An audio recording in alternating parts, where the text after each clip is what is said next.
And welcome to Bruins Overtime Live, presented by BuyAToyota.com. For offers not seen on TV, visit BuyAToyota.com. With Billy and Barry, I'm Sophia. We're here to break down the final regular season game for the Boston Bruins, one they lost 3-1 to the Ottawa Senators.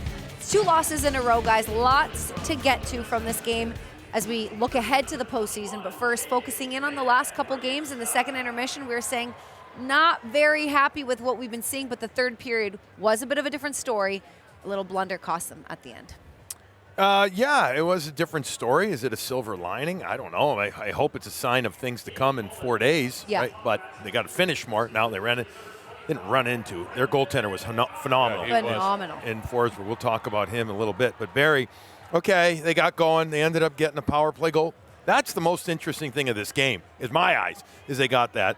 So the first 35, 40 minutes were anything but. Yeah, I would say whatever was said between the second and third period in the dressing room, I wish it would have been said prior to Washington's start yesterday to get that desperation and that urgency. That just goes to show you can't manufacture, right, Barry? No. You just right. can't. No, you can't. And then even when you do manufacture for one period, there's a goalie that could stop you. Yeah. Absolutely. So you mentioned the power play, something we definitely need to set up. Adam was telling us that they had kind of a 1A, 1B unit. We didn't have a chance to look at it against Washington.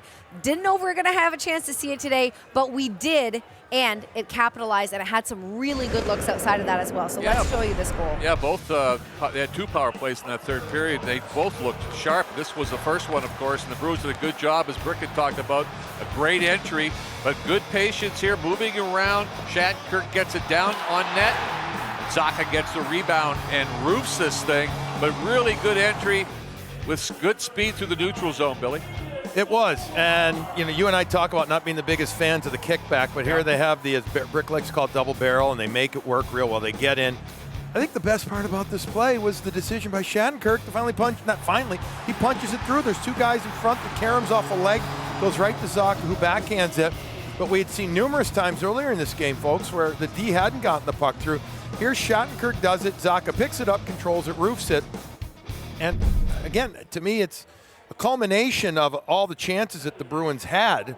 They hadn't really earned any power plays, right? Yeah. They finally get a power. 5.5 periods they hadn't turned it. Exactly. Yeah. They get an opportunity here, and then again, trying to make the most positive out of anything but was really a positive night. They get a power play goal, but again, let's hope that catapults him to much better power play. But now we didn't get to see the second unit except a little bit, just a little bit. So the other thing, on that power play that was key was Van Riemsdyk in front of the net, tying up Ottawa defense. That not only got you a screen, but now all of a sudden allowed you to have an outnumbered opportunity even greater out in the perimeter. And Zacha had that puck all in alone. So you mentioned the new look for the 2 units. I just want to mention the fans who was on the ice for that first one. It was Danton Heinen, David Pastrnak, Pavel Zacha, Kevin Shattenkirk, and James Van Riemsdyk. Now, after that goal, the chances just kept coming for the Boston Bruins, but of course they ran into a hot goaltender, but we'll show you how close they came several times. Yeah, you said how hot. The Bruins outshot, as the guys had mentioned upstairs, Ottawa that period 23-2, and Forsberg, who has played very well against the Bruins. This should have been a power play for the Bruins. Yeah, I thought it should have been a slash, and that was it to me. But the Bruins had some opportunities on this. They had a good look. McAvoy had 2 unbelievable right there. Great pad save. And then on another one on the rebound, Billy. But at least they were getting some opportunities, something they hadn't had in a few periods. No question about it. When they got the opportunity, the pads of Anton Forsberg, who looked like Peter Forsberg out there. I know Peter's a forward, so it really doesn't make sense, but Peter's really... What a save. I mean, he was just phenomenal. You can see the ownership of Anton Forsberg with the Bruins now. Coming into this game, what was he, 3-0-1 in his career against the Bruins, and the 9-something save percentage. So this just adds to it. But I mean, the focus on him was great. The Bruins did everything possible except score more goals. Zacha had some unbelievable chances. So with that, as we celebrate Anton Forsberg for our Subaru star of the game. There you go. Yeah, there you go. There's the stat. Now 4-0-1 against the Boston Bruins in 5 starts, 34 saves on 35 shots, and as we just saw, many of them very high quality shots. On the other end, the Bruins were trying to come back from a 2-0 deficit. 2 goals scored in 49 seconds. One of them, it was Smejkal's first goal. And we're going to show it to you right now. 27-year-old who actually played his junior hockey in the Western League with Moose Jaw, has been all over the world literally to play hockey. He gets an opportunity. I believe this is his 20th game of the season for Jiri Smejkal. I don't know if I'm saying that right. Forgive me if I'm not, Mr. and Mrs. But he gets this puck off of a regroup in the neutral zone. The Bruins don't defend well. They can't gap up totally. He turns the corner. But then, instead of driving, he shoots it, and Ullmark just can't seal the post. He just looked uncomfortable going across it here. A few seconds later, turnover. Now the Bruins are caught. This is a textbook 3-on-2. Move it to the outside.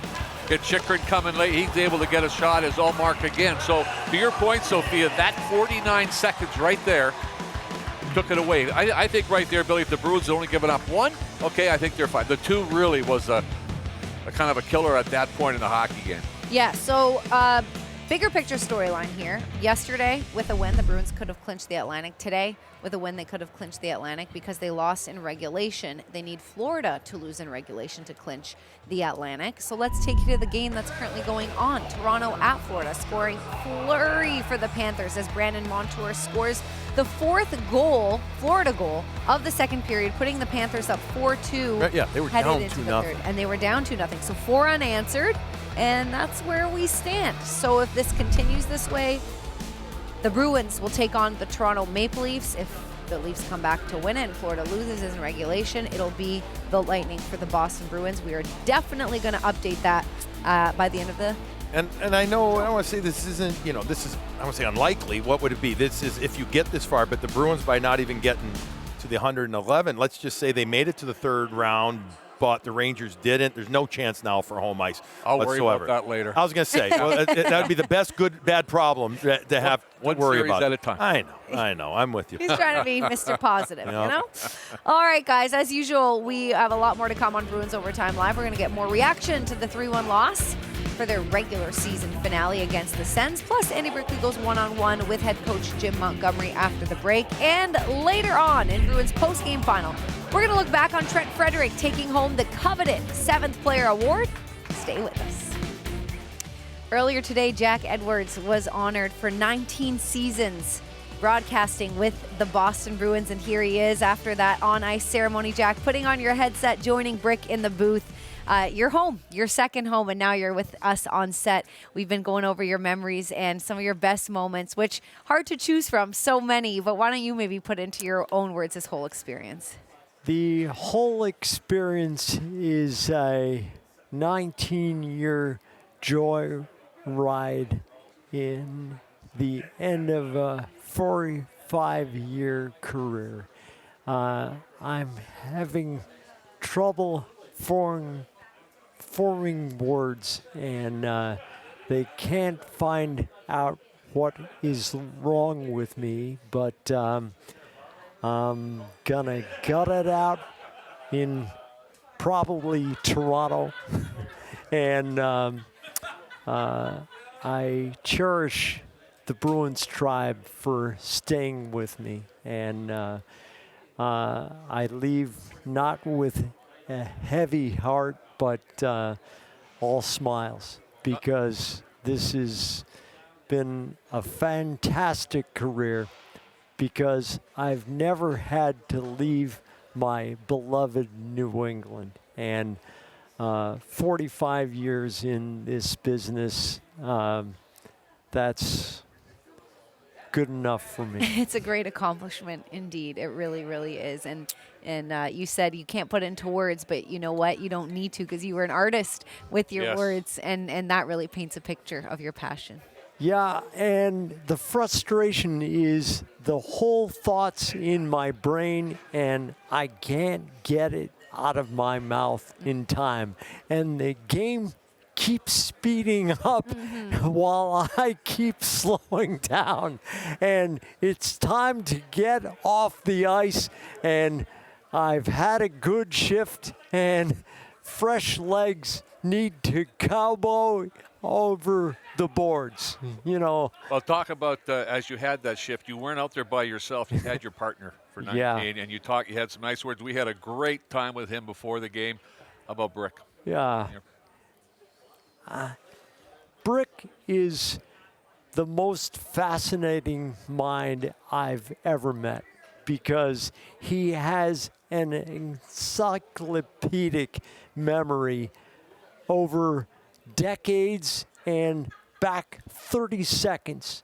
I've worked with over 100 analysts, and he stands above the rest because he's able to assimilate what just happened and find the language which matches the mood and the event best, and the audience gets it on one take in 12 seconds.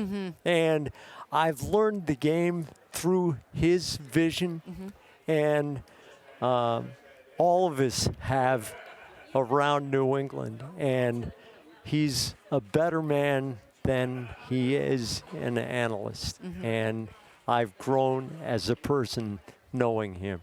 So we talked about some of the Jackisms. Some of the we showed them. We talked them. You're shaking your head over. We got goosebumps listening to them. So when I don't know if you listened to your calls after you did them the next day. Well, I don't know how it goes in that regard from a play-by-play guy. But was there one that you really loved the most? And was there one where you're kind of like, what the heck was that? You had some of the most iconic calls in the history of the Boston Bruins. And so that's got to make you feel good. yeah, and my hat's off to the players who screw their courage up to the level they can and be reckless with their bodies and health to the best of our entertainment. And they're daring and purposeful, and hockey reveals character in a team way that no sport does for me. And I've drunk the Kool-Aid of the Boston Bruins. Oh, yeah. And the culture here is a culture of champions. And, you know, you can go through history, one Stanley Cup in 52 or 51. I won't write this year off. 51 years. And the level of commitment of this entity is supreme. You got to go for it. And the Bruins do, behind the Jacobs family and Cam Neely and Don Sweeney, who had this team fighting for first place on the last 2 days of the season. Seriously. Nobody. I don't know how Sweeney did it. Yeah. But this team is a tough out. They've got goaltending. They've got depth on defense because Lori got sent to Providence. So he's the next man up. And, you know, I'll take my chances against Toronto. Taking the organization thing one step further, how much fun did you have this year with the Centennial year? Oh, Huh? Some of those interviews you guys had up there as we had down here as well? unbelievable. This team has heritage and a legacy, and one feeds the other. And it's so special to be a tiny little part of the Bruins' place in the pantheon of New England sports. So I am hoping for a 4-game sweep, and I'll hold my breath through 7, but I'm going to be thrilled to be there. I'm sorry, one more. Yeah, sure. How heavy was that stick that you had? Yes, I wanted to ask you that. Really heavy. Really heavy. And I would. There's a picture of you holding it on ice. And I love it. That was cool. Jack, Just- yeah, you've heard this crowd roar, but from the 9th floor, what about for you? And they were on their feet when you were coming out onto the I ice. almost bawled. I almost bawled. Yeah. And it was Charlie Jacobs' idea, and I'm forever indebted to him. I had my wife and my daughter Dagny here, and Oh, good for you. just unbelievable. And it's a memory that will take me the rest of my life. It was an honor to be there on the ice with you, Jack, and just to see the reception and hear the reception of the fans. You really have been in the living rooms, in the hearts, in the homes of Bruins fans. And in the 5 years, just 5 years that I've gotten to know you, I feel, if my eyes were closed, I could just feel how much you care and your dedication to your career. I guess before we let you go, it's your mic here on our set. It's your platform. I want to ask you just about how you do your poetry up in the booth. Is it impulsive? Is it something you think about? I don't want you to answer any questions. Magician never gives away his magic, but it's your floor for a final time. I think about hockey all the time. I know you do. I hear you on the plane talking about it all the time. Yes. Yeah, and situations in baseball come up every 10 years. You store a memory away and say, what would I do in that situation if I were the second baseman? And it appears before your eyes 6 or 7 years later, and the memory comes back. And in that way, I plan what I'm going to say, but it doesn't happen every day. So 90% of those sayings don't get said. And I am spontaneous and emotional, and it's too late to change. Hey, listen, the Nesson putting a camera in the booth is one of the best things they've ever done. Get those highlights, yes. I like Brick in the background. He's getting ready for the post game, and I'm pounding my fist. Jack, it's been an absolute joy to watch you and to hear you. And, we're talking about this as it's over. There are still maybe 7 games left for you to call, and we really look forward to that. Thank you for your time. You couldn't ask for a better opponent.